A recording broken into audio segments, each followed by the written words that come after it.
I'm going to pull up the screen, and I'd love to just pass it off to Giles for a minute to share some of the enthusiasm that has been growing for us internally as an organization. So Giles, if you wouldn't mind just speaking to the opportunities that you see that we discuss regularly as a team.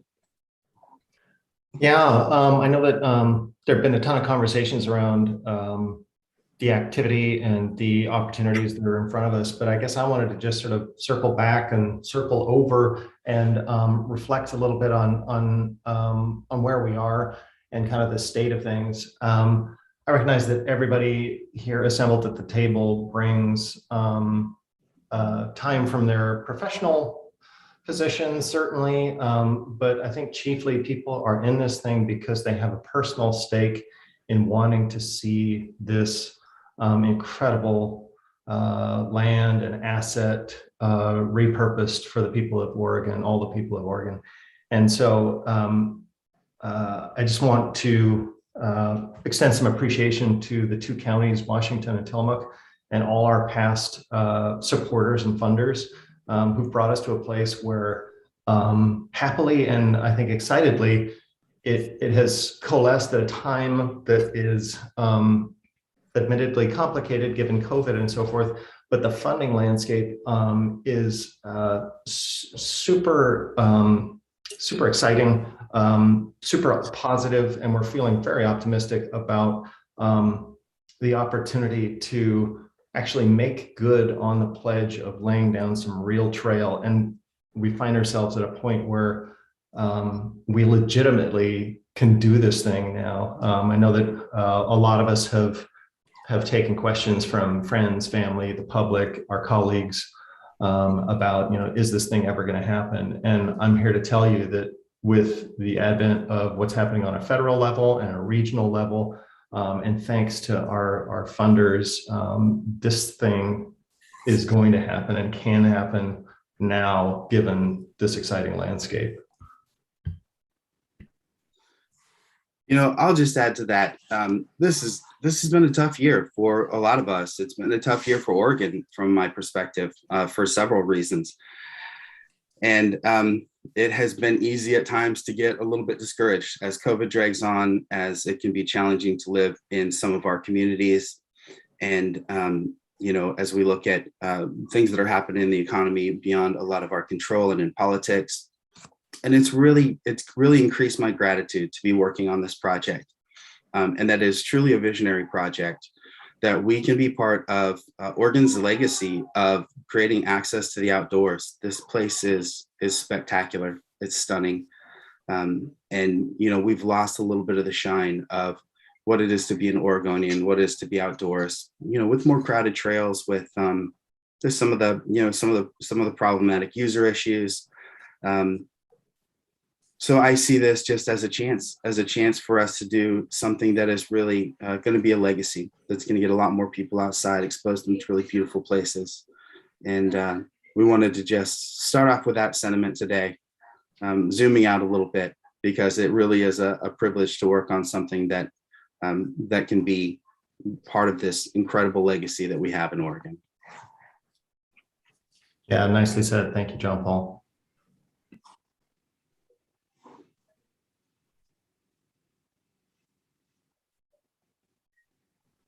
All right, well, I'm going to just pull up the agenda briefly, and we'll do a quick walk through there.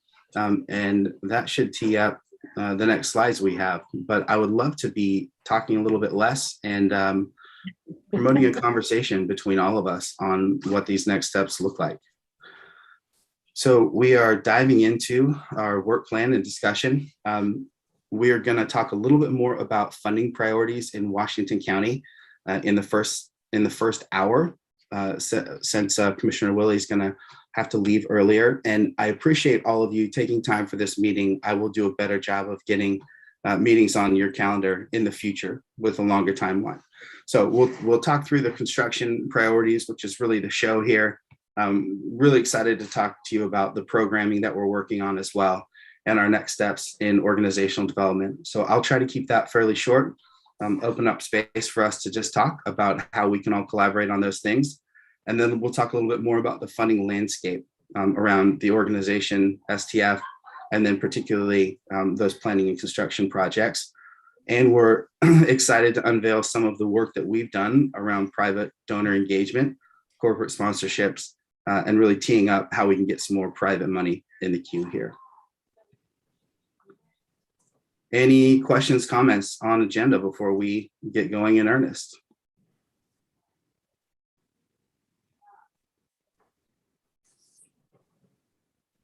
Okay, away we go. So as we talk through these slides, as I talk through these slides, I'd really appreciate if all of you are just thinking a bit about how you might be involved, who else you know that we might want to involve. And again, fortunately, we're not having the white knuckled funding conversation. So chances that we see to just enrich what we're doing in these areas. I also would appreciate your input on the direction that we're taking. I don't think any of it will be new or surprise, but happy to have suggestions on how we can improve the broad strokes work plan here. We are very excited to be working on the catalytic loop, which we're toying with the idea of calling the Unifier Loop Trail, because it unifies the Banks Vernonia, Crown Zellerback, and Salmonberry Trail. Also because it seems like a time in our society and culture and politics where unification seems like a good thing. This project I've heard from particularly some of the elected officials on this call that it's something that folks generally can agree on. And so I would love to see this particular project being something that is not only catalytic, but really unifies the constituencies that we're all dealing with and moves us forward. The outline for how we get this piece of work done, we've got to build some connector trails in Stubbs Stewart to bring the trail over. I think that the recreational trails program could be a really good candidate for that funding. We have land use planning ahead of us, which is a pretty big lift, and we'll talk about in a little bit more detail. Fortunately, we'll be using some of the Washington County funding to start the first phase. And I would love to see if there are some in-kind resources or technical assistance we can get so that we can complete that work without going back into fundraising mode necessarily. From there, we will put out a bid for salvage removal of the rail and ties. And part of the land use planning, that first phase that Diami has really helped me crystallize and put together is a grading plan looking at road and creek crossings, so that we can get to this point of having the rail and tie removed and grading that surface, and then getting into operations and maintenance agreements. So hopefully sooner than later, we can open it up. And then of course we have trail construction. As you guys know, the parametrics study had a pretty high price tag for that. I think we can look at ways we can open up trail here, even if it's soft surface, more quickly, and then continue to pave that trail and make it more accessible as we go along. A little bit more specifically on our next steps there, I do want to mention also, we've had a lot of volunteers come out before the fire season this last summer and done a lot of brushing. In the conversations we had starting off with the salvage work, we learned that it's going to reduce costs pretty significantly if we have that brushed. And so we want to show that, even though we don't have a big pot of funding to build that trail right now, we are doing everything we can as a fairly lean organization and engaging our volunteers and reducing costs there. So we will we'll do more of that work and have the rail line brushed between Manning and Stubbs Stewart, hopefully all the way down to Banks as well, so that equestrian trail can be widened. And then again, allocating some of that Washington County funding to get this process started sooner than later. We know that we'll need some more funding or technical assistance to get in and do the rest of the inputs we need for that process. Mike, go ahead. Yeah, one thing that might help me kind of figure out how to find the assistance, or if we have anybody, exactly what those pieces are. Like the technical assistance. Is that an engineer? What kind of an engineer is that, and what are we asking them? maybe we could spend a little time together, with Nami outlining kind of real specifically. That way we can try and see if we can find it in kind or other ways. So it might be one way we could move that piece forward. Yeah, that's great. Absolutely. And I'm not seeing since I'm sharing screen, I'm not seeing the full gallery of folks. Doesn't look like we have Giami this morning. I think you'd be able to speak more closely to it. But Mike, I will continue to work with Washington County to scope land use planning so we know more specifically what that looks like. I've also reached out to Rehana and the regional solutions team in the Portland metro area in hopes that we'll be able to get some of that technical assistance from that group, particularly from ODOT, DLCD. So we will scope that particular piece more tightly, and I'll be happy to share that with the rest of you. Excellent. There's one other piece there that's really interesting to me is some of the most ardent, some of the folks that were not in favor of the trail in that section, I think they've gotten used to the idea and are starting to recognize the benefits. And there's been a real culture shift, I think, in some of that area. And so that's really nice. There's some folks there that might have been, difficult there for various good reasons, but they've really stepped up and changed some of that. So I'm real excited to work in that area now. It's going to be really helpful. Mike, I'm glad you brought that up. I spent quite a bit of time in this stretch in the spring, early summer with these stewardship events, and had a conversation with the son of the family that owns the property right below Stub Stewart there, that had the water slide coming down, who'd been, had their feathers pretty ruffled about the project. And it was great because, we just stopped and chatted for a while, and he mentioned how their family had not been for it initially, how his mom's been walking a lot and was really excited to see the trail coming in. How they were thinking about using their beautiful property as an event space, maybe for weddings. So we just talked about, gosh, a lot of people are going to be walking by seeing this place. It would be a phenomenal venue for those things. And sure, have a sign on your property that says, schedule your wedding here. So yeah, we're seeing growing support from folks who have been a little reluctant, to say the least, earlier on. And hey, that's also one of the benefits of just being out there and talking with folks and them meeting us.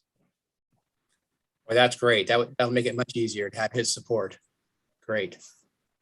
And it really had, Washington, Tillman County, we can't discredit how much you guys have stepped up the game, and just having you talk about it locally and supporting, and just the extra help there cannot be hurting anything. So it's a huge asset for your communities as well as anybody else who comes out there. So that's really cool to hear, because I would not have expected that.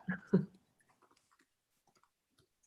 I want to just take a minute to welcome Dave as well, who is doing a TV interview promoting Washington County.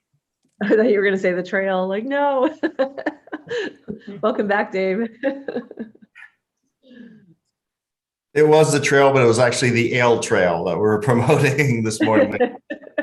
That's a good one too. Oh, that reminds me, actually, Public Coast Farms right there along the trail. We've started to engage with them as well. And I'll be talking with, I think it's Ryan Snyder, the owner of Public Coast Brewing and Farms, and Martin Hospitality on the coast. So that's a great tie-in between Washington and Tillamook counties. I was hoping that we could have an event at Public Coast Farm to launch a plan for developing the unifier loop. Obviously, Delta had other plans, but we are building a partnership with Public Coast Farms right there along the trail, and we'd love to have everybody out on site when we can get back out, get together. So in terms of how we do this, it's time to roll up the sleeves and get trail on the ground. The connector trails that we'll need to build in Stub Stewart, again, I think the recreational trails program is a really good opportunity. I think kind of a $200,000 estimate for those is probably about reasonable. It's not a lot of trail mileage. We'd like to have a lower connector around Williams Trestle, and then one higher up in the park that hooks into Bumping Knots. Marcia with Friends of Banks Vernonia State Trail and Stub Stewart has been a really wonderful ally. And there's been some turnover in the park there, but I think we have enough traction to where, improving trails within the park and building those connector trails will be feasible. and will be very competitive for a recreational trails program type of proposal. Those are usually in the spring. They're delaying those until the fall for this year, so that's a little bit out, but hopefully it leaves us some time to get ducks in a row and bring in some other significant funding for the main trail development as we go along. Mike, your hand is your hand still up or up again? Oh, I need remedial training. I'll take it down. Okay. So in terms of that construction funding for the main trail, this is the start of the campaign, guys, and I would love to have you all on board. I know that the Metro Nature Bond funding will be competitive. I know that the Trails funding program area is down to 20 million from 40. Nonetheless, I think that we can be very competitive for those funds, and I hope to be the top priority for Washington County as that funding opportunity unfolds. And I know, Commissioner Willie, you guys have a lot of good signature trails in the area. So I would love to continue to work with you and more closely on a campaign to really elevate the Salmonberry as an opportunity for that Nature Bond Trails funding. I also think that there may be an opportunity for us to position the Salmonberry as one of the visionary projects. So if you guys are familiar with this Metro funding opportunity, there are 6 program areas, trails being one of them. Local share funding going directly to counties.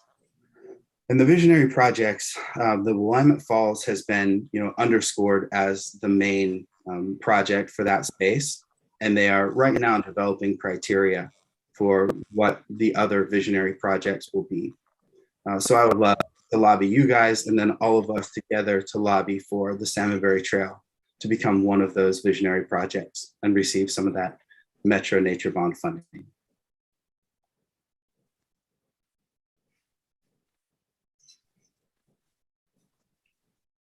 Any thoughts on the Metro opportunity in particular?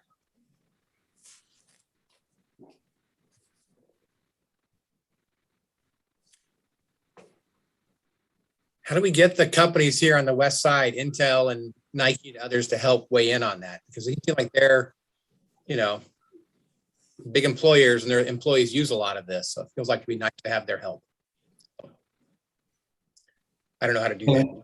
That's a good point, Mike. And I'll show some of the work that we've been doing to till the soil to engage those partners better. So I would love everybody's thoughts on how we can engage the private sector. Also, it's worth noting that Metro has a real focus on climate and diversity, equity, and inclusion with this Nature Bond funding. So as or more important is our relationships with BIPOC-led communities and really articulating how the Salmonberry can be that link from urban areas into natural settings and help even the playing field of that those historic barriers of access to nature for Black and Brown communities. And so Dave, have you and Jon-Paul had any conversations about, some of your customers? And I mean, I know you're still probably getting your feet under you there in the community, but to Mike's point, you probably have closer on the ground relationships with some of those businesses. Is that something that would be beneficial to you two to connect on that? Thanks, Lisa. Yeah, I'm still getting pretty much up to speed, particularly on this project. And Jon-Paul and myself are trying to find a date actually to do an orientation hike and things of that sort. So not much movement on my end yet. I'm sorry. No, it's all good. And if you guys are going to hike and do the orientation, then I want an invite. Okay, I actually sent it out this morning to Dave and Mike and Lisa. We will add you to that. And anyone else who would like to get out, we've focused on November 5th. Okay, I'll bring the wine.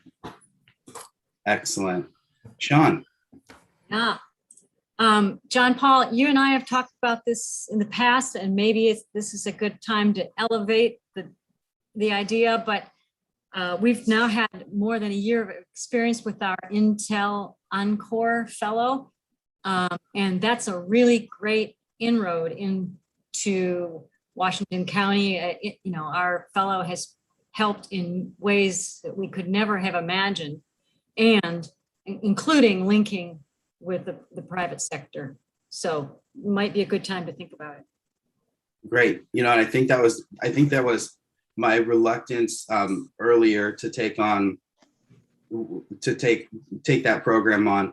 I think we're at a point now where our work plan has crystallized enough where we could bring somebody in and really know what to do with them, and just explore some more opportunities to do things. Yeah, Even though I'd be happy to help link you to the folks that could make that happen. Yeah. Great. Thank you. I think especially in that space of engaging corporate sponsors, we're much tighter now on our messaging, and exactly what we're asking for. So I think we'd be in a much better position now.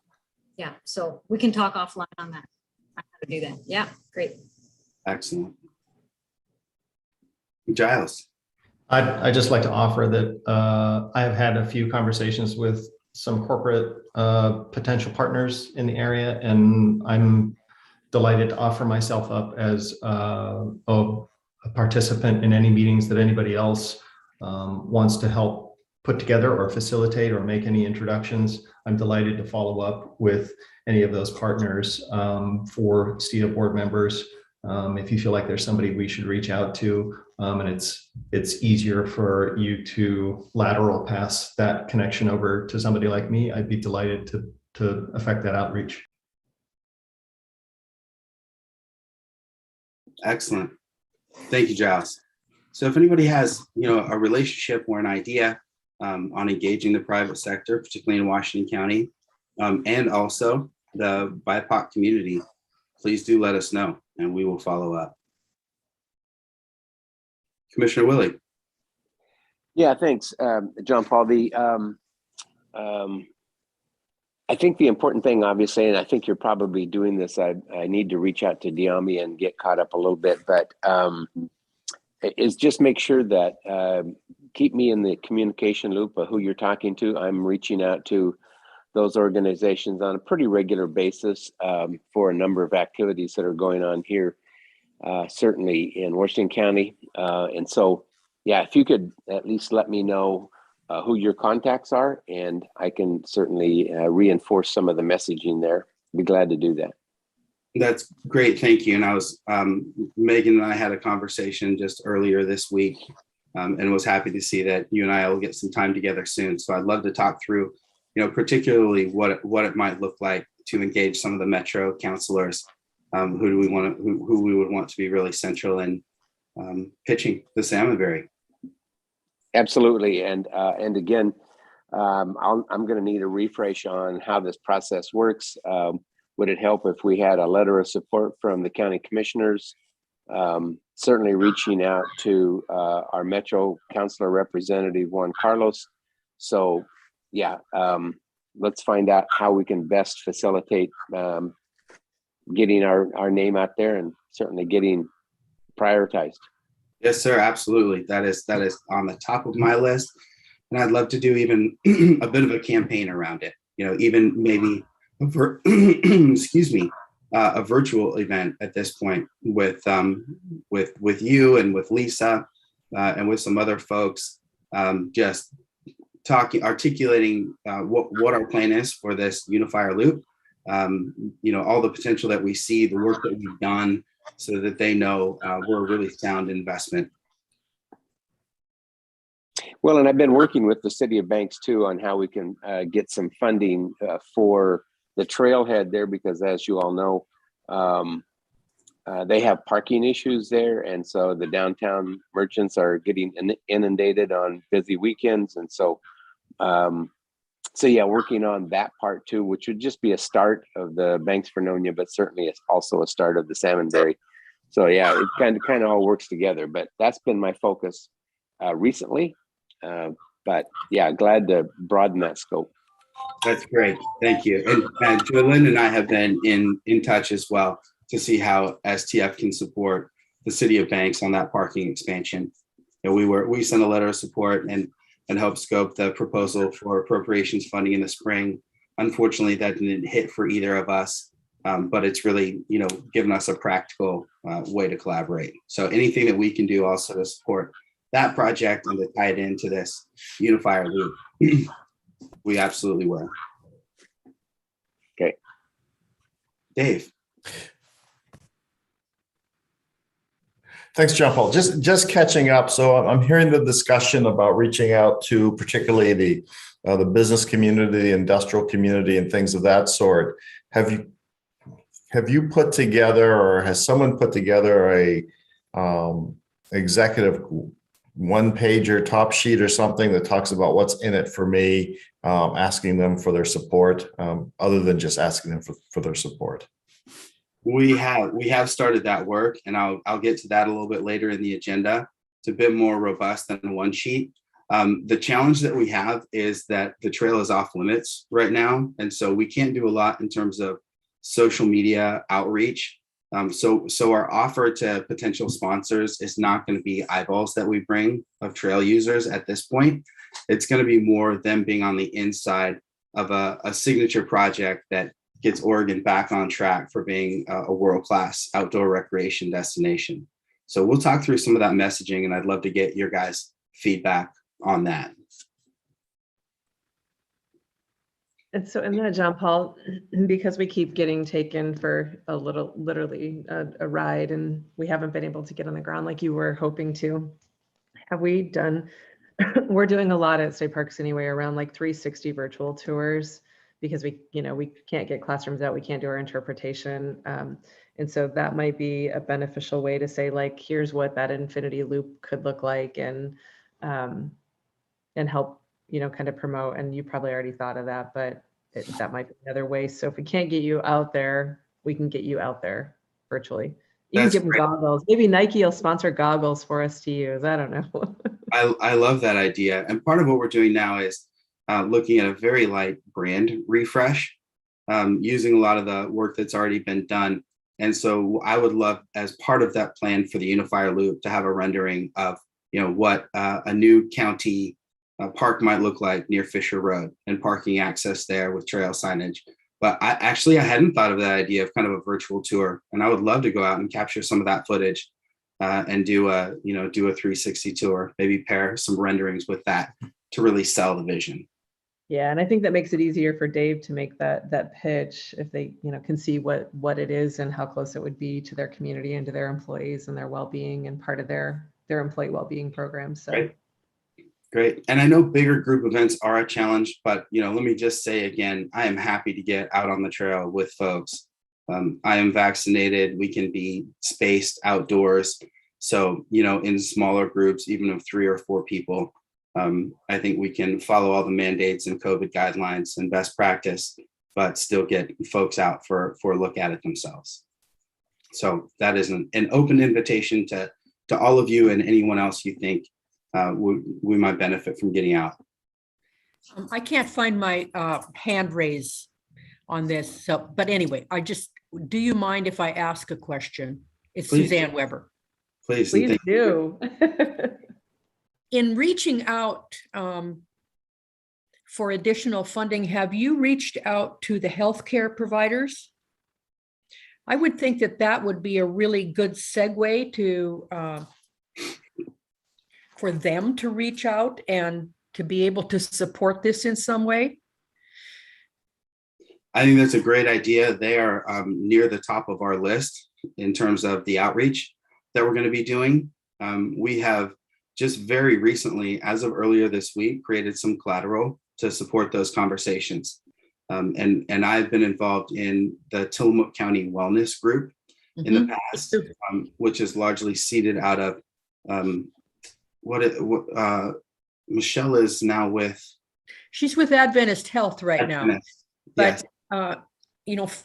From the inception of the Tillamook Health and Wellness Group, the trail has always been important. And so I would think that reaching out to Adventist, reaching out to Providence, Kaiser, I know that things have been really difficult in the healthcare industry, but I would think that being a proponent of healthy activities would be something that they would support. Absolutely. Couldn't agree more. And if anyone has any particular contacts or leads that we should start those conversations with, please let us know. And again, we'll take a look at the collateral that we've developed recently. I think it's a first step in that direction. And then we'd want to tailor some pieces specifically to the corporate community in Washington County, in Tillamook County, as well as something that's tailored a bit more specifically to the healthcare community. So I'm eager to start those conversations in earnest.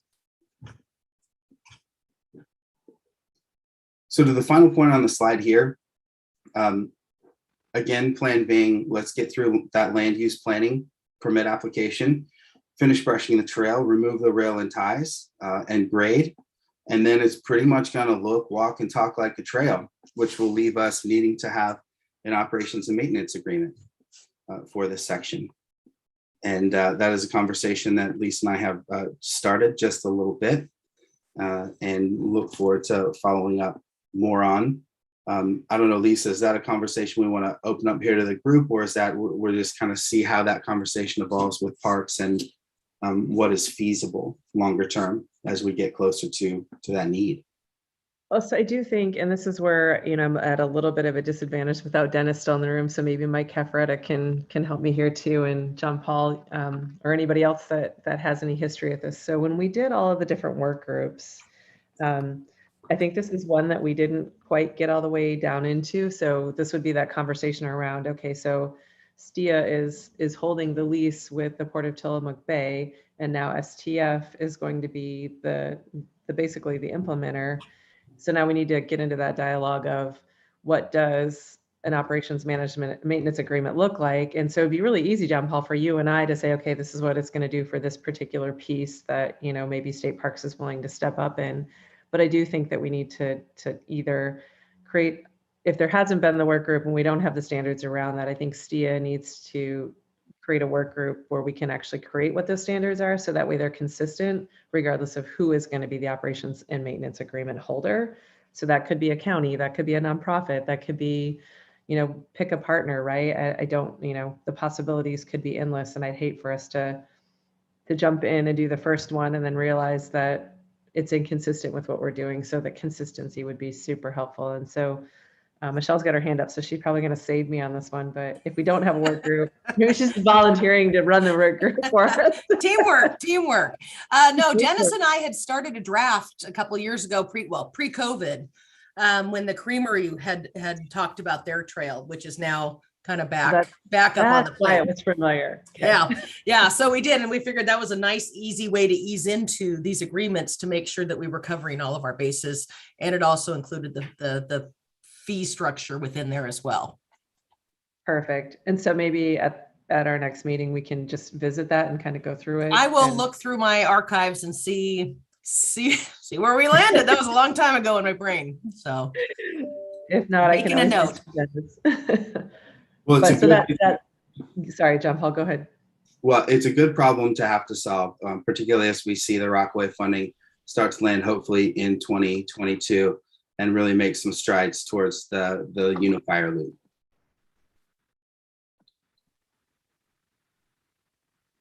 So Rehana has just joined. Welcome and thanks for being here.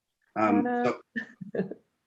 gonna circle back to an earlier point on this slide. We were talking about next steps for trail development in Washington County and STF's work plan in that regard. And we have an agreement with the county that we're going to use some of that additional funding that they've allocated for STF to start on the land use planning process. And we're anticipating it is about $150,000 worth of technical inputs. We have 50,000 of that budgeted. And so I've started an email conversation with Rehana asking how we might be able to engage regional solutions for some additional technical assistance that would reduce cost to finish that piece of work. Great. Good morning. Apologies for being late. I had another conflict. So look forward to working with you on that, Jon-Paul. Thank you. And welcome back. Congratulations. Thank you. All right. On to our next slide. On the coast, we are in process on the funding for the Rockaway connector that is in ODOT's hands right now as they work on the IGA. that will unlock the funding and allow the project to go out to bid. So really glad to see that that is moving forward.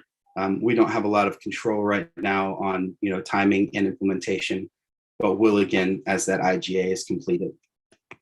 We've also been awarded funding from the Creamery to help them create an extension path. And again, that's, as we were just talking about for Washington County, having the Creamery involved and be a vocal supporter and funding some work that is beneficial to the Creamery, but also will benefit the trail in the future, just really helps solidify the foundation and institutionalize this project, showing that support, getting trail on the ground. So that will be part of the work that I am focused on this year. Like everything with this project, it's going to be a little more challenging than we'd hoped. It looks like there's going to be some wetlands delineation involved in it, and that's fine. That's part of the process. So we're glad to have that funding from the Creamery and have a chance to get some more trail on the ground in the not too distant future. This is a map that I've created in Google Earth. We've got a screenshot of it here. We'll be happy to walk you guys through it in the software. But basically, this shows our approach to building the Salmonberry Trail in Tillamook County. The green section here is the already funded portion from the Community Paths Project. This orange section here would take the path from the Wayside in Rockaway up to Neocani High and Middle Schools. And we have identified safe routes to schools funding as the most likely source there. And I think the next time that will be open is 2023. So while we wait on that funding to come into place and do implementation of the first section of path here in Rockaway, we are turning our sights on this very challenging stretch from Barview to Garibaldi. So this is the portion of trail that in the parametrics report was designed at around 22 million for about a mile of trail. The constraints here being the granite rock on the east side of 101, Highway 101, and then a rock wall that you see a picture of with J, I think. Oh, let me back it up. So we've started to look at how we can refine the planning work that's been done here. So part of that conversation is OCSR potentially moving some of the rail line within that section to reduce costs.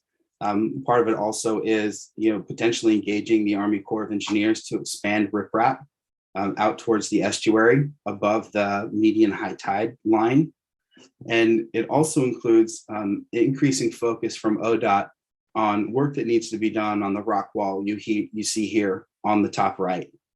ODOT is also working on a sidewalk project in Garibaldi on 3rd and 7th Streets and American Avenue.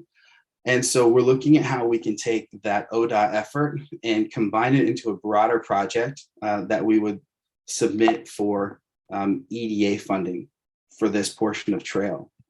Oh, hello. So a lot of my work over the next couple or few months is going to be on getting together the EDA proposal. Got a meeting later today with the Scenic Railroad and Jay, and hopefully we'll be drilling down into some engineering estimates. We can take the work that we did on the Community Paths refinement proposal and some of the estimates that we have from the Rockaway connector and hopefully put together a competitive proposal here for EDA funds.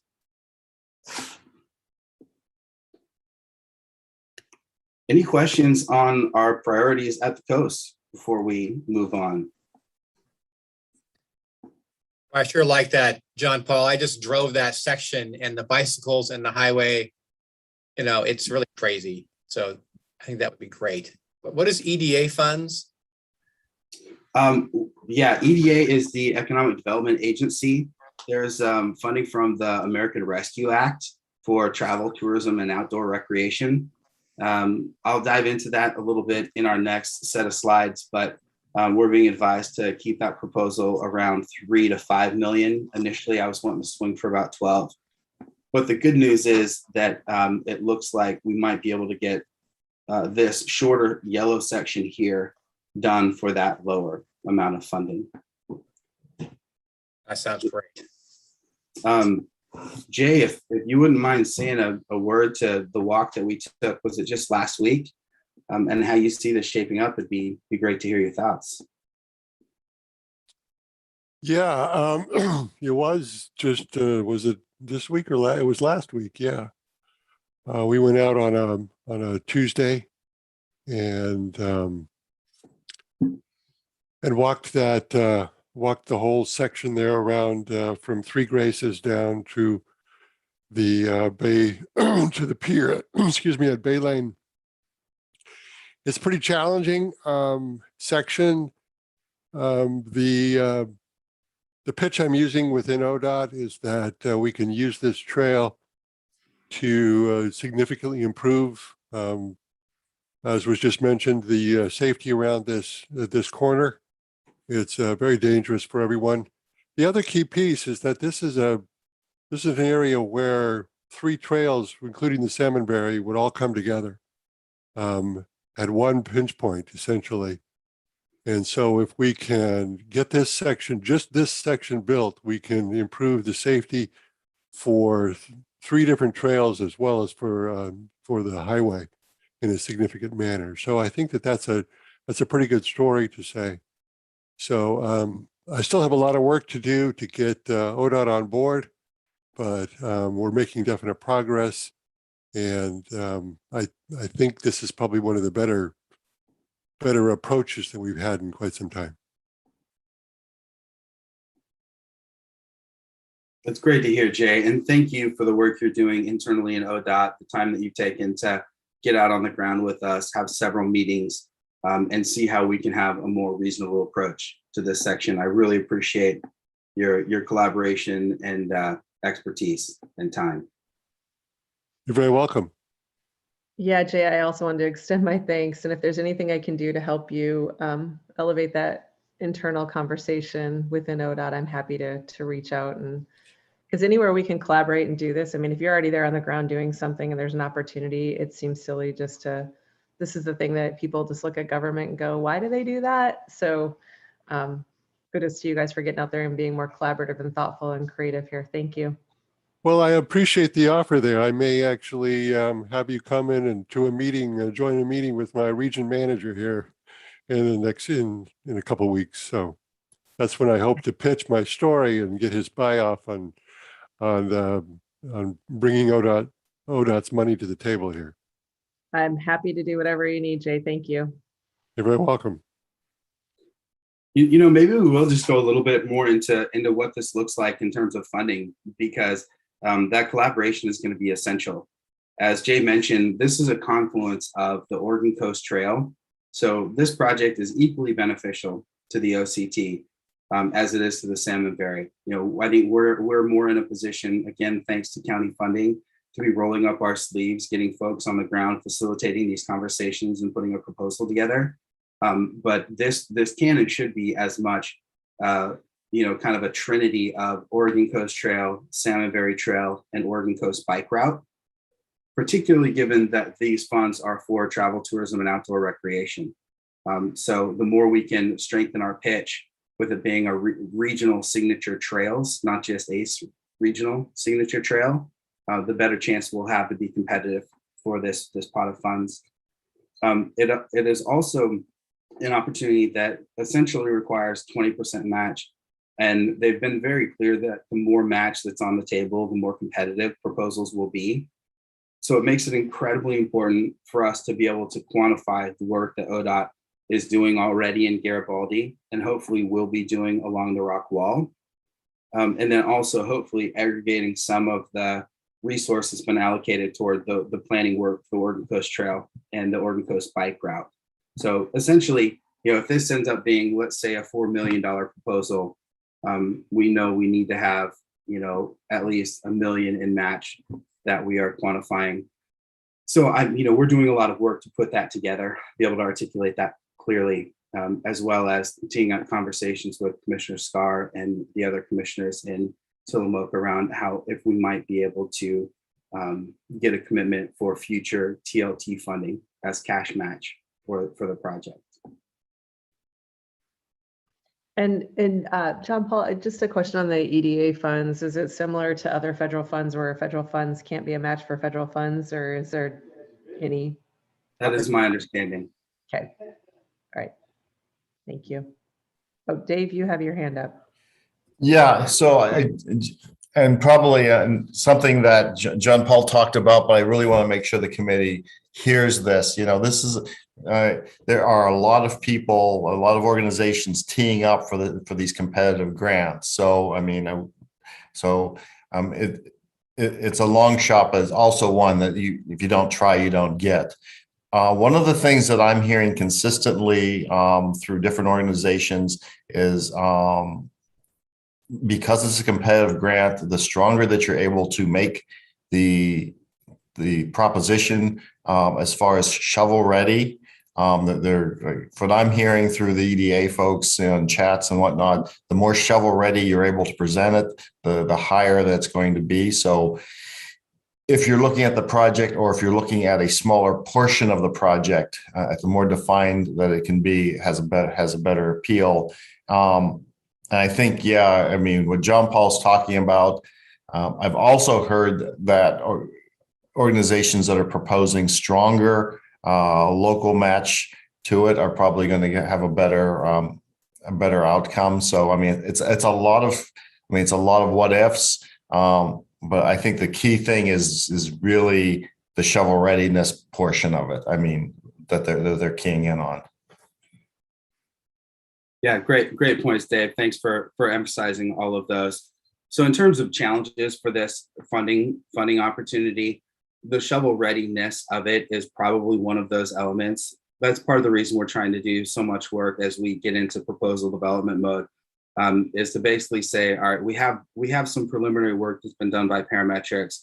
We're moving aside some of the assumptions that were in that work, and we're looking for a design alternative that's much more feasible. And so that's going to essentially have us using part of the construction funding we'll propose for design refinement. You know, we think that can be around 300,000. So well within the 30% design build parameters. But that is, you know, I would love for us to have won that refinement grant from Community Pass that we applied for in the spring and be further down the road on that work. So I do just want to acknowledge that is a bit of a challenge for this project. And then the other challenge I see, in addition to match and really having strong match that we bring to the table, is that this is a reimbursement program. So if STF is the lead on it, we would definitely need to have conversations around how we would have enough cash to start implementing and then be reimbursed as the project moves along. So just to clarify something for my edification as much as anything as we do this planning work, my working hypothesis is that the most reasonable thing I can do, the most aggressive thing we can do, and it's also not that unreasonable, is to spend 2022 doing the design work, potentially doing riprap extension work, things like this. I mean, we have in-water work period, things we have to work around, stuff like this. So there's some scheduling we don't know about yet, but there's a lot of moving pieces along this part. But my assumption is if we can get things going from a design standpoint in 2022, we can do the bulk of the construction in 2023. Is that something that, from what you're hearing, would fit with the belief of construction ready and doability and feasibility, timeliness, I should say? It's up to us to make that case, and I think that we can. There's a 5-year horizon for the funds being spent down, so that would be reasonable within the parameters that EDA has set for this program. Yeah, and that means worst case it would kick out to 2024, and that's certainly within the 5-year horizon. I am quite confident that 5 years is more than enough. Excellent. I think it certainly helps, Jay, that you guys already have a project and a plan there. I think that helps. I think if we were, starting from scratch and this was the only reason we were there, I think that is going to be helpful.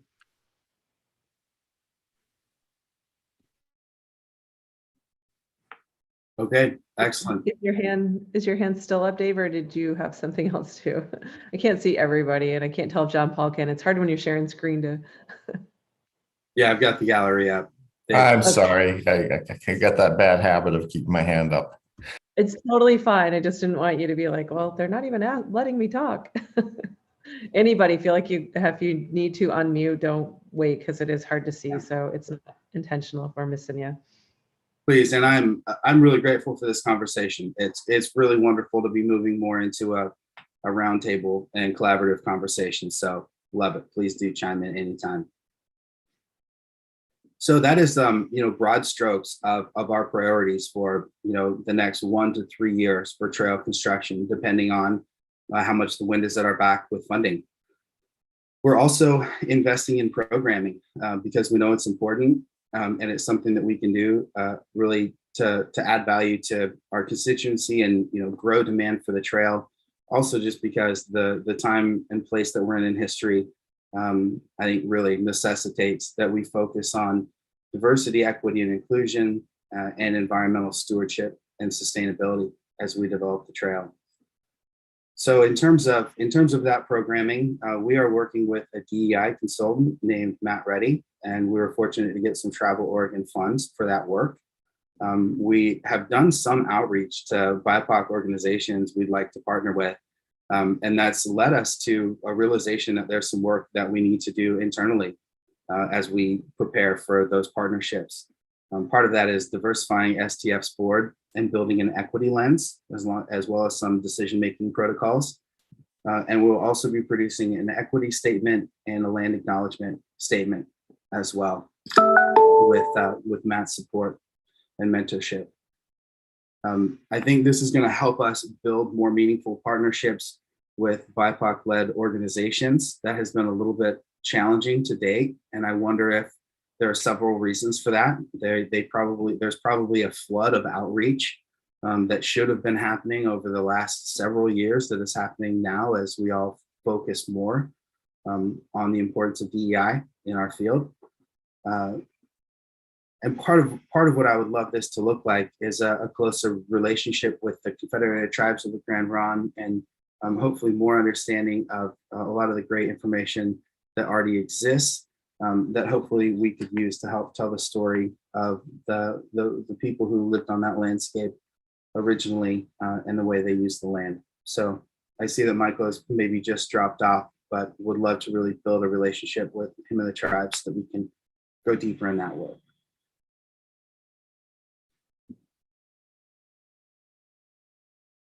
Our environmental stewardship efforts are focusing on the Salmonberry Canyon, where we have heard the most potential. Dave has a question about if there are indigenous communities that are in opposition to the project or sections of it. No, fortunately, there has not been. Any opposition, and having Michael on as a STIA member and his endorsement and support is incredibly valuable in that regard. The opposition that we've heard is the not in my backyard folks who are fortunate enough to own generally a big piece of land along the rail alignment and don't necessarily want other folks on their playground.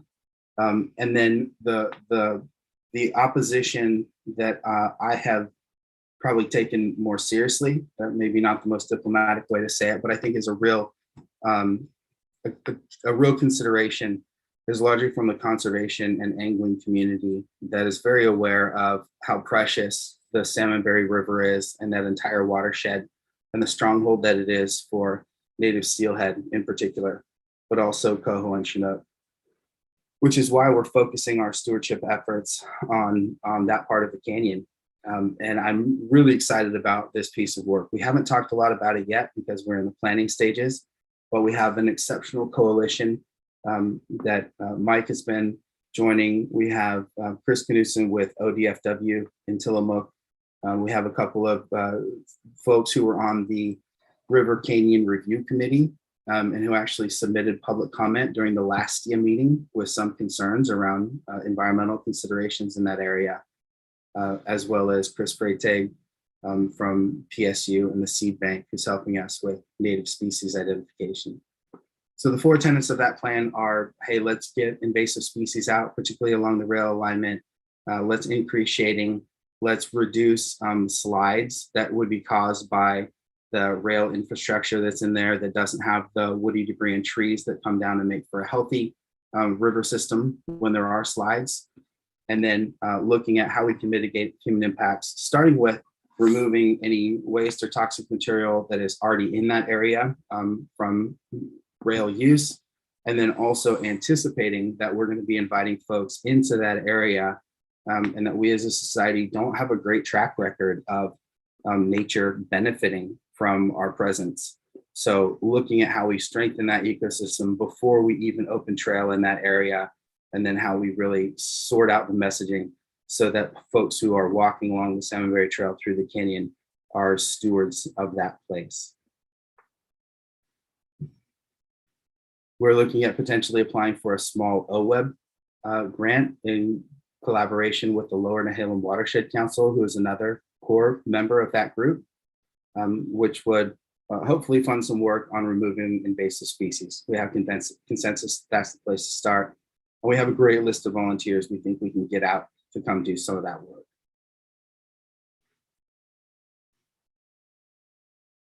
Any questions, comments here on the focus on DEI and stewardship? No, great work, great update. Thank you, Travel Oregon, for helping get that up and a little more functional. Just, I don't want to forget, but we have a new director at OWEB coming on. Maida took a new role, and so we have somebody, I'm pretty sure it's out there publicly now, but anyway, I will connect the two of you so that way you have that relationship as well. Wonderful, thank you.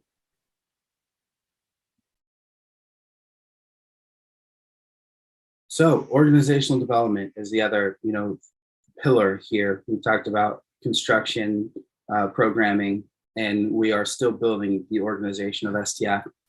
Again, privilege and honor to be a full-time executive director. So particular thanks to all of you, but especially Washington and Tillamook counties for that funding. It has truly changed the conversation and our work, and I'm very grateful to be in this role. We will continue to build STF by recruiting new board members and board members from different communities, both in terms of geography. We would love to be more Tillamook County focused and have more representation from Tillamook County, as well as rural areas in Washington County. And then, of course, as well, really balance out some of the gender and other demographic, like racial components of our board composition. So that is work that Giles is helping lead, and that we're taking really seriously and working on in earnest. We still have we still have the commitment from the Murdoch Charitable Trust to be able to hire a development director, and we'll be, Giles, myself, and another board member will be attending an Essentials of Development training, which we'll use as runway for recruiting that position, understanding the profile that we need and getting somebody on board. So that's really exciting as well, that we'll be able to diversify our funding streams in the not too distant future. And then we're fortunate to have a lot of projects in the hopper right now. And so getting to a place where we can have a project manager who's on board, potentially as a halftime role initially, as we bring in more funding, hopefully through a development director, will be incredibly helpful. It is sometimes a challenge to keep all the balls in the air on the moving pieces for these different projects and elements. In particular, when it's time for proposal development, sometimes I can get pretty myopic on that stuff. So having some project management support that gives us continuity in those other areas will be incredibly helpful.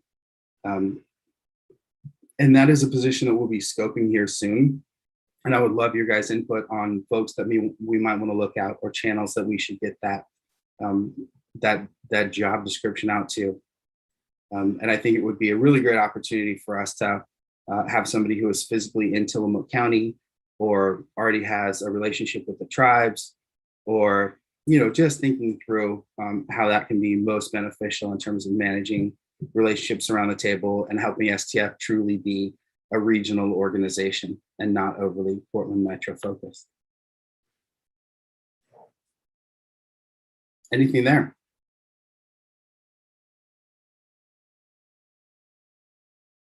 All right.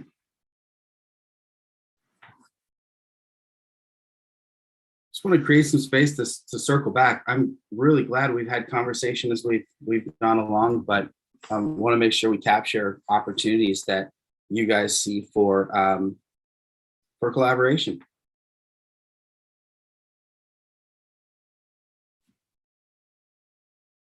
Or if you have any names to send me for potential project managers, frankly, that would be incredibly helpful. I would love to get the ball rolling on that, and particularly if there's somebody that any of you have worked with in the past who think might be a good fit. Jon-Paul, can you talk a little bit about the skills that you're looking for? I mean, are you looking for someone who has done trail work specifically? Or are you looking for broader just project management? Help me understand what might be a good referral for you. Great question. So this is evolving a little bit. The three positions that were initially scoped were the executive director, development director, and a planning and construction project manager.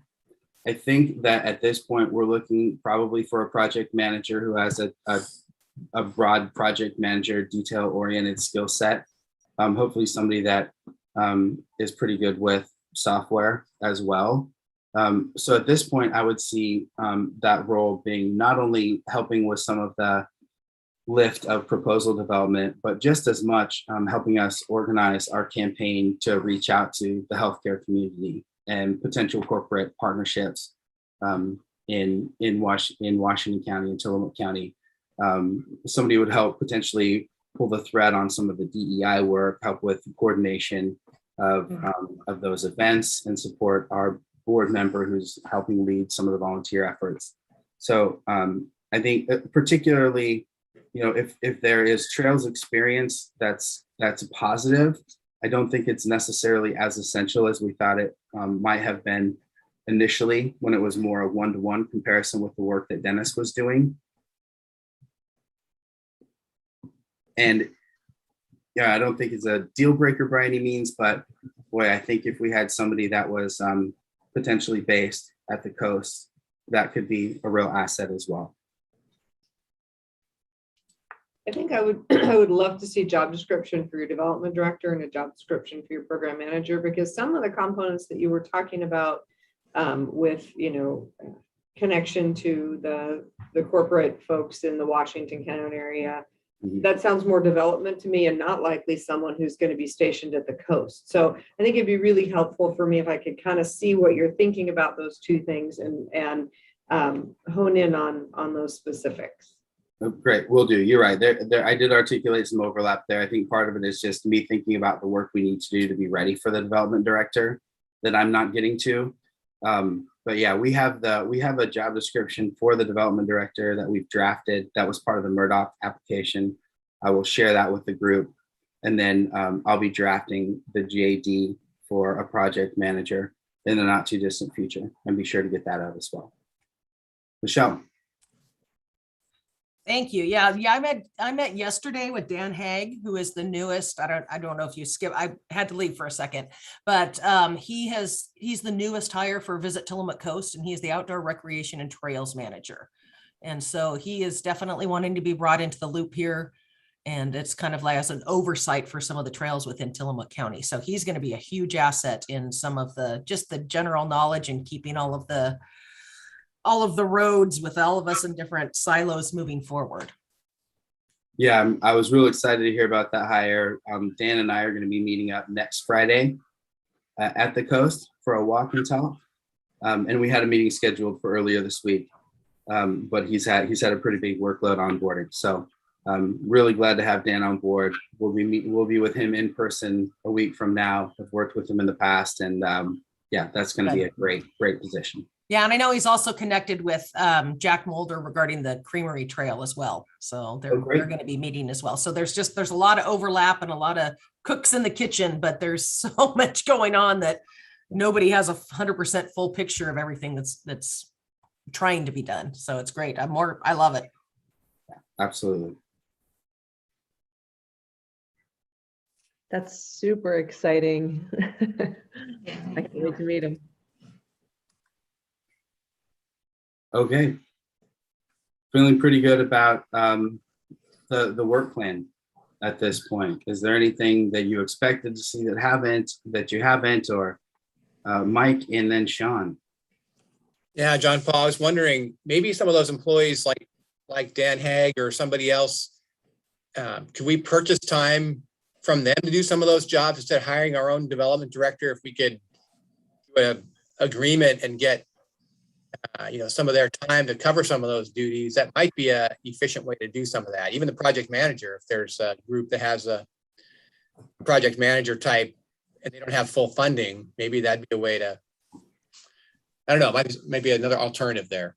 I think that would be great, Mike. In terms of the development director position, Murdoch is funding that completely for the first year and a half. And then we commit to, scaling up our funding for that position. So I think we'll want to take advantage of that funding that's already at the table for a full-time development director. But in terms of project management, particularly kicking off as we are still lean and don't want to take any of our capacity funding for granted. Yeah, if we could have some type of position share, that would be absolutely ideal.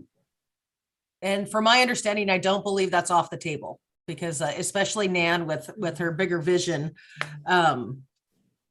knows specifically like the bar view to Garibaldi is going to be a heavy lift, and we'll need a lot of hands on deck there. Yeah, And no, Dan- and I was going to wait. Oh, sorry, go ahead. Sorry, so Dan's position is paid for through the county through TLT. So that is an additional contract the county has with NAN, because it was something we could see that was needed. So I think that, it's a conversation with the county as well as Visit Tillman Coast to say, show us exactly how that would go together and how we make sure that we're still getting the benefit of what we paid for with having an outdoor recreation coordinator, if they're also focusing in on Salmonberry. So just kind of an awareness point there. All right, it might be, if we look around, other organizations would be interested in a position share. That was just an example, but that seems to have, if someone else is only partially funded, it might be a way to kind of benefit both, not take away from one to add to the other. So. And Mike, I was going to bring up the same thing, because as an agency that went through layoffs this year and had 47 full-time people impacted, being able to reach out to our brother and sister agencies and to our federal partners, I was actually really surprised that even like U.S. Forest Service said, hey, we can't hire anybody either. We're willing to leave these folks on as your employees. We'll reimburse you. So I do think that that is kind of the new direction that things are heading, and especially in project management. And if you have somebody local, and Commissioner Scar, to your point, maybe it's not Dan, maybe it's a conversation about another half-time to support Dan and the project. And, there's a way to share that. So I would encourage us to be as creative as we can and not stay in that traditional job description recruitment, because I don't think we're gonna land where we want to. So, and sorry, Sean, you had your hand up. Yeah. I just didn't. Well, it ties in perfectly. So in a former life, I was the executive director of the network of Oregon Watershed Councils. And I don't know if you know Vanessa Green, she took my job, and she might be a really good contact for you, Jon-Paul, especially in the realm of project managers. There are contract project managers who work for watershed councils who are part-time. So there might be a shared role there. Those folks are really good on the ground. So she could tie you in with, Tualatin River Watershed Council and the other watershed councils that are geographically oriented. Fantastic. I will follow up specifically, Sean, with you. Sure, we can talk about it Tuesday. And Lisa, to see, to see what this might look like. Yeah. Essentially, we have asked for quite a bit as an organization, and our partners, you all have been generous, and we have a lot to deliver on at this point. So I want to make sure that we are executing well on that.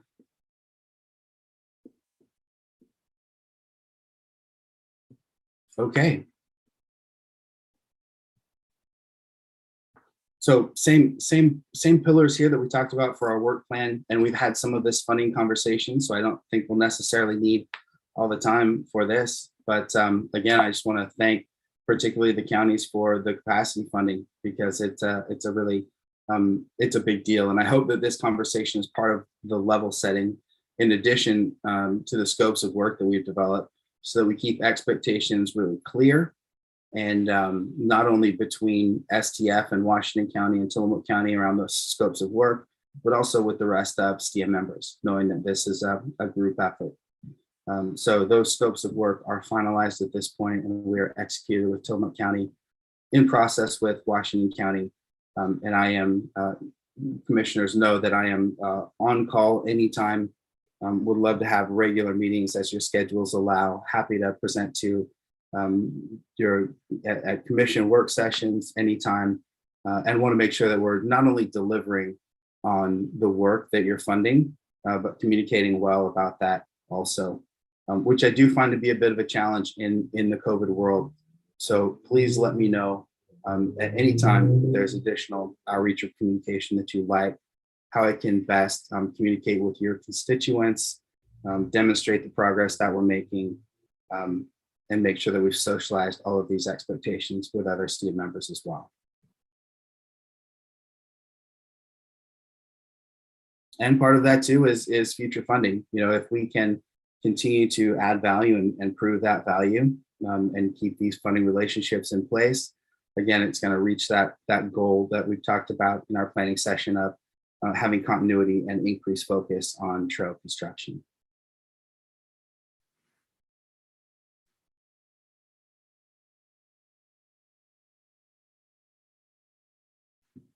In terms of significant funding to build the trail, we're in a pretty unique place right now. Part of that is because of the American Rescue Act funds that are out there, and also because of the Metro Nature Bond funding. It's very hard to anticipate what will happen with federal funding, be it around transportation or the reconciliation package. We do know that the American Rescue Act funding is a one-time deal. So taking a really good stab at these EDA funds is the best chance that we will probably have to land some of that funding in a real way for the trail. So again, that'll be a real big focus for me now through the end of the year.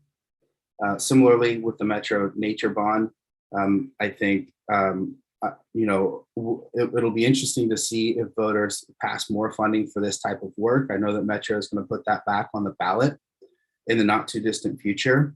At the same time, it will be interesting to see what voter sentiment is in terms of, tax dollars, what is being delivered on, particularly in the Portland metro area. So I don't know that we can count on, that as an ongoing funding stream. So again, that makes it even more important for us to have our ducks in a row and a really concerted effort to try to land some of that metro funding in this cycle for the trail. And of course, we are monitoring what's going on in DC, with the federal transportation funding. I know that there's not been as much for trails as a lot of folks in our community would like to have seen in the initial transportation funding legislation that's out there, and that a lot of that potential programming has been kicked into the reconciliation package. So I don't think that anybody has the crystal ball right now on exactly what's happening in DC and what the implications will be for us and projects like ours. But again, it's something that we're tracking and want to be in position to be able to land significant pieces of that funding if it is available.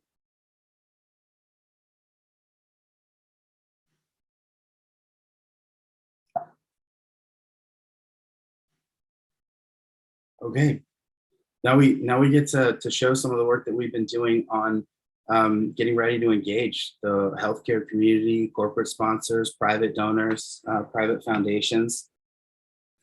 We have already seeded the Opportunity Fund with the Travel Oregon money that is committed on a 5-year timeline. That's something we can use as match for, a metro project with the EDA proposal. We need essentially a cash reserve that makes us increasingly competitive. Fortunately, the relationship with Washington County and their Opportunity Fund hopefully will provide cash that we can use to attract those larger federal dollars. Similarly, in Tillamook County, the TLT reserve being hopefully a reserve that we can tap into and leverage with federal dollars. but we know that we need to be reaching out and building that reserve of cash as an organization as well. So in anticipation of hiring a development director, have been creating some collateral that we hope will let us do that, which I will pull up and walk through here and share with you guys. Excuse me while I do that. While I'm doing that, I'll share part of the central pitch of it, which is that we can be using donor dollars to leverage income. So essentially, the part of the case that we'll be making to those private donors is that we have a model that is essentially akin to impact investing, and that any funding that they're willing to commit, particularly at a higher level, that would go into the opportunity fund, will be leveraged by the investments that the counties are already making, that ODOT is making, particularly in that Barview Garibaldi piece, and that we'll use that as match to attract those larger pots of federal and regional dollars. So really trying to have kind of an advanced spin on what it looks like to engage those donors and how their money will be leveraged.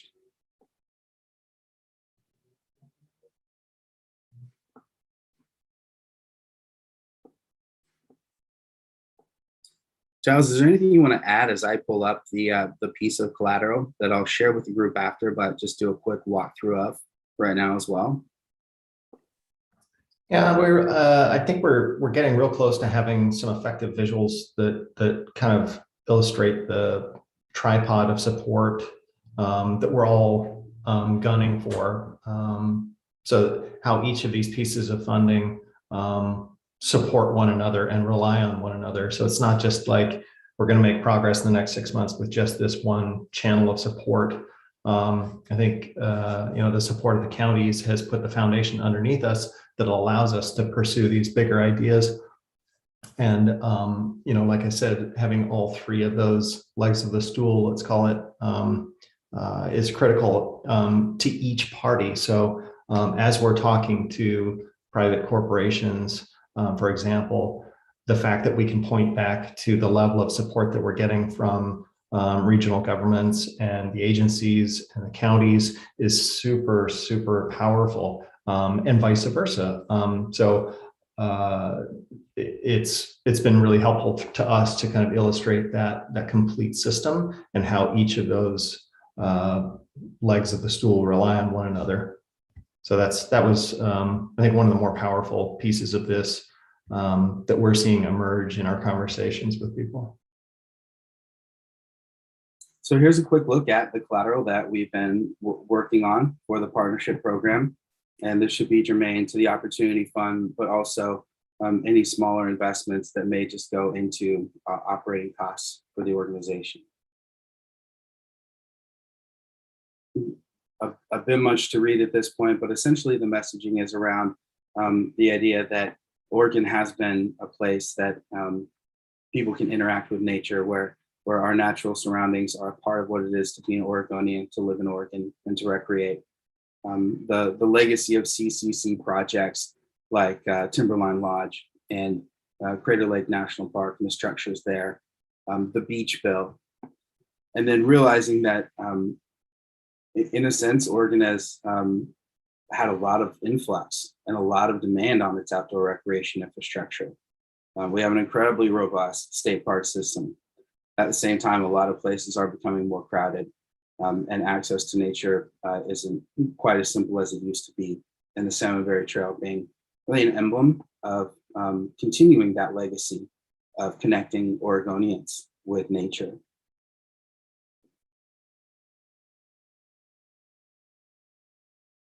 A lot of this pitch is around leveraging funding. One of the challenges with fundraising for this project, as you all know, is that the trail doesn't exist yet in a way that the public can use it. That we can't promote using the trail, that we don't have a large constituents that are following social media and putting some glory shots of what the experience is like. So I think a lot of this pitch is around how an organization or individual can be part of, can be an insider in this contemporary legacy of increasing access to nature in Oregon. And that we're going to act as good stewards of that funding and use any funding that we get to invest to bring in larger pieces of funding. That seems especially critical as people ask what the timeline and budget for the trail is. And you've probably all had the experience of watching people's eyes when you say 200 million and maybe a 20-year timeline. So again, I think that really takes us towards the idea of how we as a nonprofit act in a pretty lean, sophisticated way to leverage funding.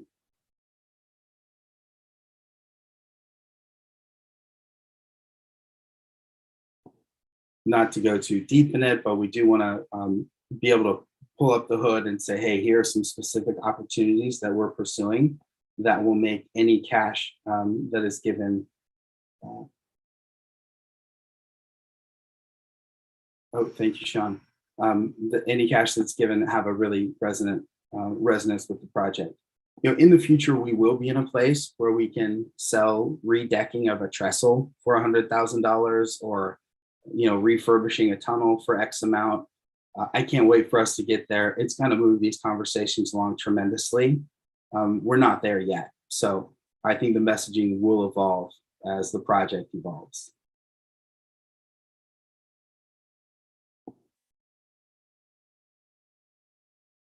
So some of the content you guys have seen in the presentation today is from this deck.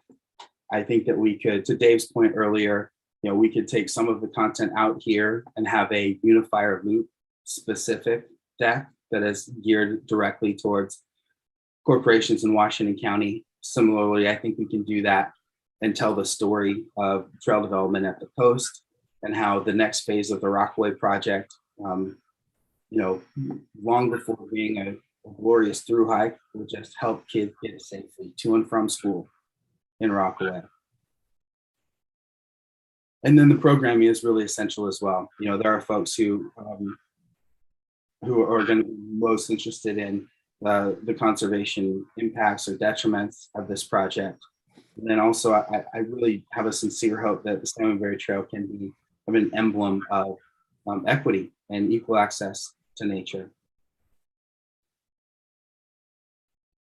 We are looking at what it might be like to have different types of sponsorships or donorship levels.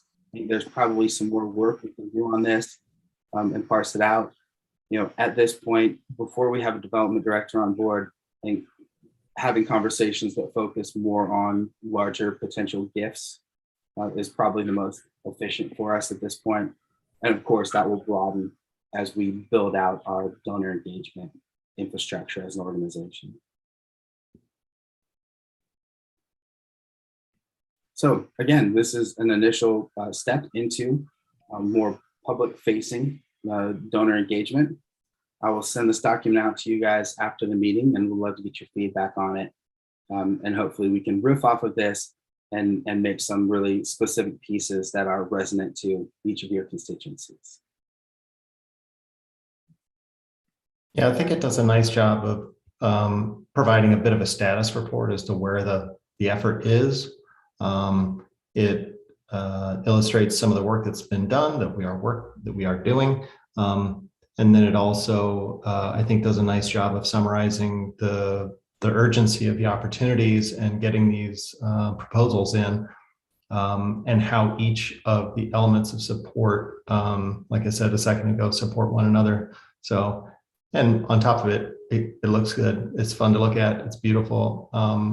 You know, my humble opinion of the team's effort. So I think it's really nice to be able to see a refreshed set of slides and communication that sort of summarize this amazing team's effort. So I think you guys all have a stake in having created this content in a sense. So congrats and thank you very much. And I think, you know, all of us have got skin in the game and we want to see this thing happen. And, you know, I think we're all in it to a degree because we want to, in some selfish sense, put our name on it. And so I encourage you to dig through this deck, think about how this type of communication can work for you in connecting with your colleagues and constituents and so forth. And if, like Jon-Paul said, if there's a tweak on it that makes sense for you, or if it's any easier for John-Paul or myself or others to help communicate or pitch or share this with folks, then I hope you'll reach out to John-Paul and or to me and let us know, because this is a group effort, clearly, and the legs of the stool all rely on one another. So we're again very, very grateful, I think, to the counties in particular for their recent generous support, which kind of makes shifting to second or third gear possible and really gunning the engine and going after some of these exciting opportunities. So well done, everybody.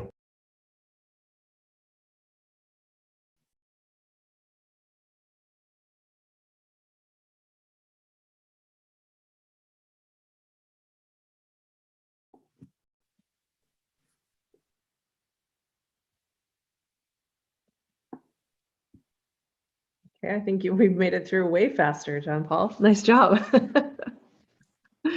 Are there additional comments or questions there for John-Paul? It's nice to have you full time on this and just starting to kind of literally give us a little bit more full steam ahead. Back in the agenda. Jon-Paul, do you have a timeline for your development director? I know you said you guys were going to intend some trainings and kind of in order to scope that out and get that going. That's a beautiful piece of collateral, case statement kind of stuff to start with. So yeah, do you have a timeline then on the development director? Yeah, we have that in our budget for January. We have the Essentials of Development training that we're doing with Murdoch is late December, and then again in May. So our goal really is that we, as internally as a team, Giles, myself, and another board member will be at that December meeting that will inform the hiring process. Then we'll circle back with you guys, probably engage a firm that will help us scope that position. And then we'd like to have that person on board in May to go back to that second training. Ideally that would be January, February. I have to confess that my guesses that timelines have been optimistic so far on many elements of this project.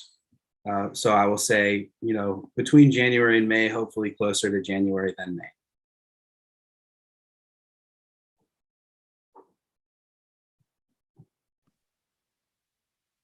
Other thoughts, comments, questions, anything for John-Paul?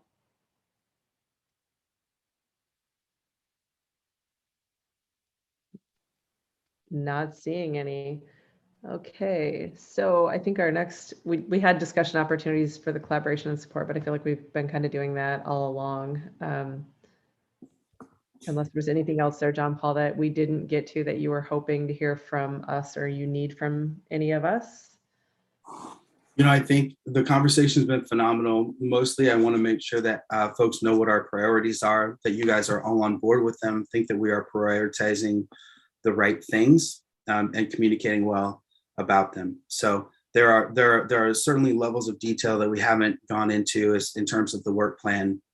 For example, some web refresh and brand updates. There are many layers to each of these pieces of work that we've given an overview of. I'm happy to provide more detail to any and all of you at any time about that. But by and large, just want to make sure that we are on the right path, that we're hearing the input that we're getting from you all, and that this looks like the right marching orders. Yeah, I think everybody thinks you're on the right track. I think the thing STIA has to do now is we've got to get ourselves caught back up to you. And so I guess we've got a couple of minutes here. So I will just throw out there at the next meeting, I would like to have the dialogue about just kind of refresh on the STIA piece and talk about what our composition looks like and what changes we want to make here at the STIA board. As you see, I probably could get Mike to step up on forestry's behalf and co-convene with me, but I think it's a good time for us to have that dialogue. The counties have stepped up in a different way, and I think we need to be open to the dialogue that maybe the counties should be the ones co-convening this conversation for the next year or two, and taking the lead here and seeing what that looks like. But so be prepared at the next meeting to have that conversation and focus a little bit more on STIA's structure and what STIA wants. And then Michelle, maybe we can coordinate a little bit on that operation and maintenance agreement, so that way we can put something in front of STIA to say, okay, are we all good with this? Because my worry is that Jon-Paul is going to get somewhere in front of us and have a thing, and we're not quite as robust and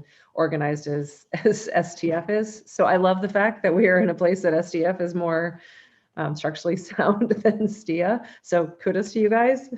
It's exactly what we wanted, but it's time for us to revisit kind of where we are. And thanks to Heidi, we have a really good place to come from and be able to do that, I think, fairly quickly.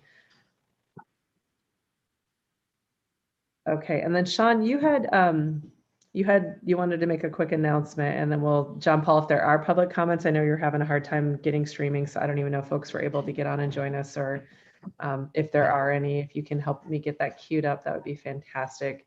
And Sean, I'm going to hand it to you. Okay. Yeah, I didn't know if we were going to do a bit of a round robin or not, but I just wanted to take the chance.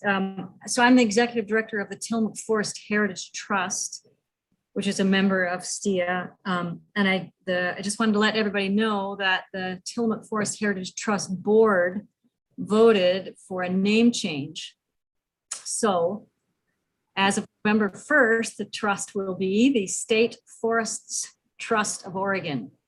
So that name reflects the statewide focus of the nonprofit supporting recreation, education, and interpretation across the state on state forests. So there are pros and cons. We know that losing a geographic orientation is, there's a downside to that as well. But this is a way better name for communicating the full scope of the trust. So it's a big deal when you change a name. Our friends at State Park Foundation found out how much work it is to actually do a name change, but we're going through the steps now. And I thank the board members for the trust for going through the process. Commissioner Scarrow is on the board, and Michael Langley is on the trust board as well. So anyway, just wanted to let everybody know. So State Forests Trust of Oregon. Congratulations. Thanks, that is exciting news. I did that nearly a decade ago, and I think I had a spreadsheet with 138 different places you have to change your name and record your name and all those apps and all those sign-ons. And for you, even larger. So it is a big undertaking. But I also would be remiss if I didn't thank you, because for those of you that sat at the table at the beginning, the Tillamook Heritage Trust was the one who stepped up when we didn't have anybody to help us get this crazy, wild idea up and off the ground. And you've stayed with us the entire time. And so I'm super excited for you, but I'm also very grateful and thankful for what you did for the inception and helped us transition. So congrats and thank you.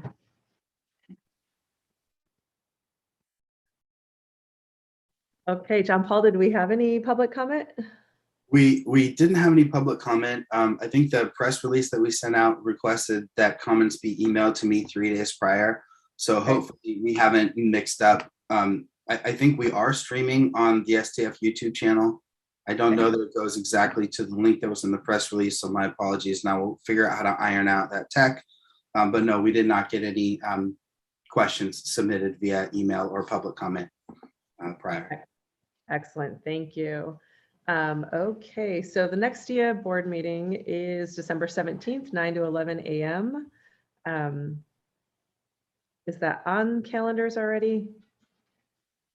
I've sent out a calendar invite to the group. If any of you don't have that, or if your email platform does not play nice with the email platform that STF is on, please let me know and we'll figure out how to make sure it's on your calendar.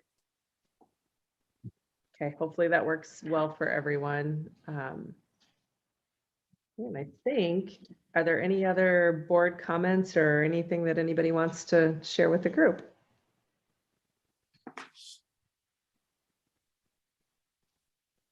Well, I'll just end on another note of thanks. There are definitely relationships that I would like to strengthen and be more invested in. The vast majority of folks that are on the call now and have been incredibly generous with your time with me, whether it is a regular standing meeting every other week, Michelle and Sean, building the relationship. Dave, look forward to getting out with you. Commissioners, your funding, I will continue to express gratitude and the importance of it, and hope that we are very clear on how we deliver and make sure we're a worthwhile investment. Mike, with so much going on with forestry and ODF and the changes there, Lisa, the position you're in and the time and space you give me, Jay being out on the ground and advocating within ODOT, it's been really fun to get to know you guys a little bit better, to work with you more closely, and I hope we have a lot more of that ahead. So thank you for the tremendous progress and your generosity of time and expertise. Small investment for you to go make this happen. So pretty exciting that we are where we are, and appreciate all your effort. So I think we are to a place that there are no other comments or anything else from the board, then we can adjourn a few minutes early. Thank you, Lisa. Thank you all. I hope you all have a great weekend. I hope it stays sunny at the coast. Thank you. Bye, everybody. Take care. Bye-bye.